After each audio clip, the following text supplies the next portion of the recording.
क्या आपको लगता है कि बैंक की 7% की एफडी आपको अमीर बना रही है? असलियत यह है कि भारत में महंगाई इन्फ्लेशन दर लगभग 5 से 6% है। अगर आप 30% टैक्स ब्रैकेट में हैं, तो टैक्स कटने के बाद आपकी एफडी का असली रिटर्न सिर्फ 4.9% रह जाता है। यानी आप महंगाई से भी हार रहे हैं। चलिए आज बैंक, पोस्ट ऑफिस और शेयर मार्केट का गहरा विश्लेषण करते हैं। बैंक केवल इमरजेंसी के लिए बैंक। एफडी का ब्याज आपकी इनकम में जुटता है।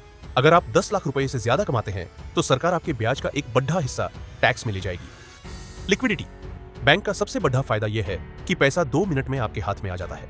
बैंक में केवल उतना ही पैसा रखें जो आपके 6 महीने के खर्च के बराबर हो। इमरजेंसी फंड, इससे ज्यादा पैसा यहां रखना अपनी वेल्थ को धीरे धीरे खत्म करना है। पोस्ट ऑफिस, पीपीएफ का जादू। पोस्ट ऑफिस की PPF public provident fund scheme EEI category में आती है, यानी निवेश पर छूट, ब्याज पर कोई टैक्स नहीं और मैच्योरिटी भी पूरी तरह tax free.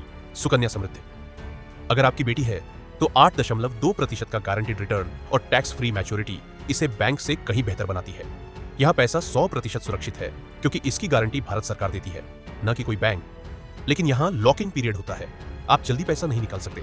Share market wealth creation का इंजन, कंपाउंडिंग की शक्ति। पिछले 20 सालों में निफ्टी 50, निफ्टी 50 ने लगभग 13 से 14% का औसत रिटर्न दिया है।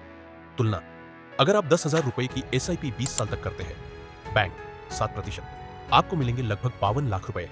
शेयर मार्केट 13%, आपको मिलेंगे लगभग 1 करोड़ 10 लाख रुपए। शेयर मार्केट में रिस्क केवल शॉर्ट टर्म में है। अगर आप 10 साल के लिए निवेश करते हैं तो नुकसान की संभावना न के बराबर हो जाती है। See you in next video, bye.